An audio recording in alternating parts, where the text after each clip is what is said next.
Parlons maintenant de probabilité géométrique. Donc, on calcule une probabilité géométrique, par exemple une probabilité de longueur, en divisant la longueur qui nous intéresse sur la longueur totale de l'objet. Prenons le premier exemple. On choisit au hasard un point sur les côtés du rectangle ABCD ci-contre. La probabilité que ce point se situe sur le côté AD est 2. Donc, tout d'abord, ce que l'on peut faire, c'est aller mettre, si on utilise encore notre couleur rouge et notre couleur verte, le vert étant tout ce qui nous intéresse, donc ici, le tout serait tout le tour de notre rectangle. Donc ici, c'est notre dénominateur, 8 plus 8 plus 5 plus 5, ce qui donne 26 comme total pour le périmètre. Ici, on met du rouge sur la section qui nous intéresse, donc longueur qui nous intéresse, notre numérateur. Ici, c'est le côté AD, donc ça nous donne 5 sur 26. Donc j'ai 5 chances sur 26 que mon point s'arrête sur le côté AD si j'ai un point qui fait le tour de mon rectangle illustré ci-contre. Prenons le deuxième exemple, un exemple avec de l'air. Donc l'air de la section qui nous intéresse sur l'air total de l'objet. On choisit au hasard un point dans le carré ci-contre.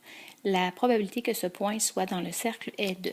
Donc l'air de la région qui nous intéresse, on dit que le point soit dans le cercle. Donc notre numérateur, ça va être l'air de notre cercle, donc pi fois le rayon au carré, ce qui nous donne 36 pi. Et on va aller diviser par l'aire total de l'objet. Ici, notre objet, l'aire total de notre objet, pour savoir l'objet total, on regarde toujours la forme qui est le plus à l'extérieur possible. Donc ici, ce qui est le plus à l'extérieur possible, c'est notre carré.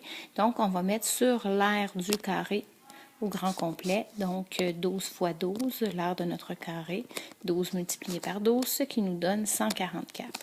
Par la suite, on peut, ici, comme on n'a pas des pi au numérateur et au dénominateur, là, on va pouvoir arrondir notre réponse.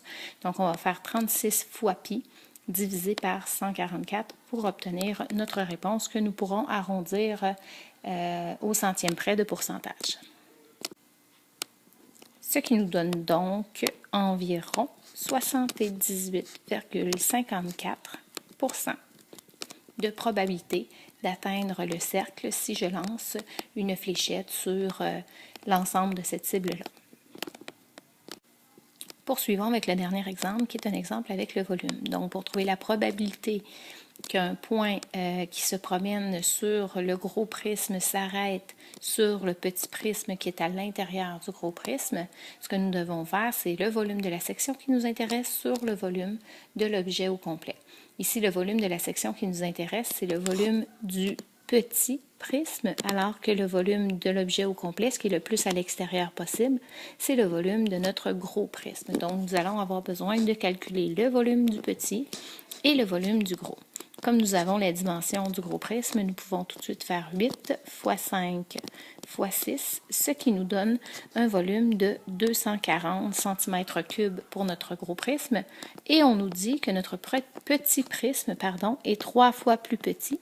Donc, on va diviser par 3 pour obtenir 80 cm3 pour le petit prisme. Donc, on refait encore une fois vert sur rouge pour trouver nos probabilités. La probabilité qui nous intéresse, c'est le volume de notre petit prisme. Donc, on fait notre 80 divisé, en rouge habituellement que l'on met, je corrige, je recule, je vais effacer ça ici. Donc, normalement, on fait le volume qui nous intéresse en rouge, donc je vais conserver les mêmes couleurs afin de ne pas vous mélanger. Ce qui nous intéresse en rouge, donc 80, sur l'aire de tout en vert, donc 240, et on peut réduire cette fraction, ce qui nous donne un tiers. Donc, une chance sur 3 que le point s'arrête dans le petit prisme plutôt que dans le grand.